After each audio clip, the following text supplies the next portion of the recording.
उषा का सगा बेटा सुनील और बहू कीर्ति उन्हें उनके सौतेले बेटे के साथ छोड़कर जा रहे होते हैं। बेटा, तेरी जब कमाई बढ़ जाएगी कम से कम तब तो मुझे तू लेने आ जाना। हाँ हाँ माँ, क्यों नहीं। चलो भी, अब कितना लेट कर दिया है, टैक्सी इंतजार कर रही है बाहर। हाँ हाँ चलो। सुनील और कीर्ति चले जाते हैं और उषा उन्हें जाता हुआ देख उदास हो जाती है। तभी वहां निशा आ जाती है। अपनी सास को उदास देख निशा उनके पास जाती है। क्या हुआ मम्मी जी, आप तो बहुत सगा बेटा करती थी। आपके सगे बेटे ने तो आपको छोड़ दिया और चले गए अपनी अलग गृहस्थी बसाने। देख बहू, मेरे बेटे को कुछ भी कहने की जरूरत नहीं है। मुझे यकीन है कि जब उसकी तनख्वाह बढ़ जाएगी तो वो मुझे लेने जरूर आ जाएगा।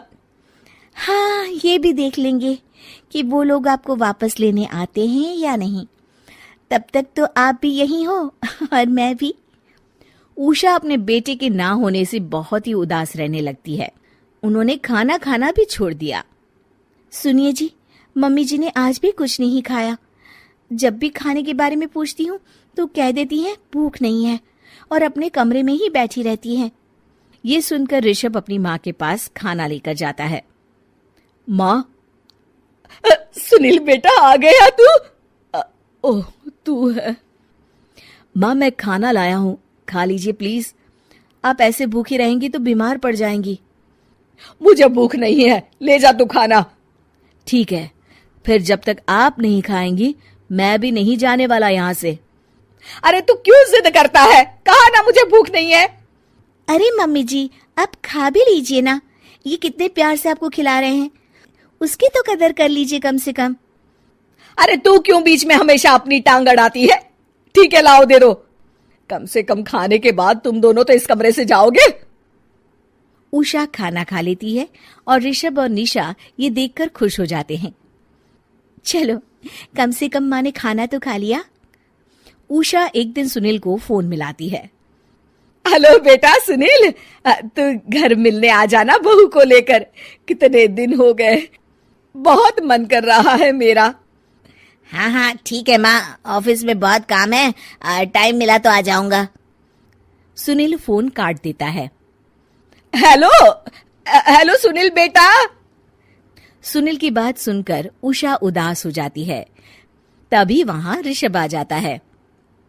माँ, ये देखो, मैं जलेबी लाया हूं तुम्हारे लिए, तुम्हें बहुत पसंद है ना? उषा जलेबी देखकर बहुत खुश हो जाती है। अरे वाह, जलेबी ला दे। उषा जलेबियां खा रही होती है और ऋषभ अपने कमरे में चला जाता है।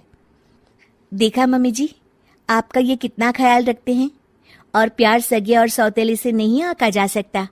आपको उदास देखकर ये आपके लिए तुरंत जलेबी ले आए, यही तो प्यार होता है। ये कहकर निशा वहां से चली जाती है और उषा सोचने लगती है, शायद तू ठीक कह रही है बहू। उषा देखती है कि ऋषभ उसका बहुत ख्याल रखता है और उसे उसकी गलती का एहसास होने लगता है। एक दिन सुनील और कीर्ति घर पर आते हैं। उषा उन्हें देखकर खुश हो जाती है। और माँ, कैसी हो? अरे बहुत अच्छी हूँ। ऋषभ और बहू मेरा बहुत ख्याल रखते हैं। वैसे मुझे नहीं लगा था कि तू आएगा बहू के साथ। क्यों, ऐसा क्यों लगा आपको माँ?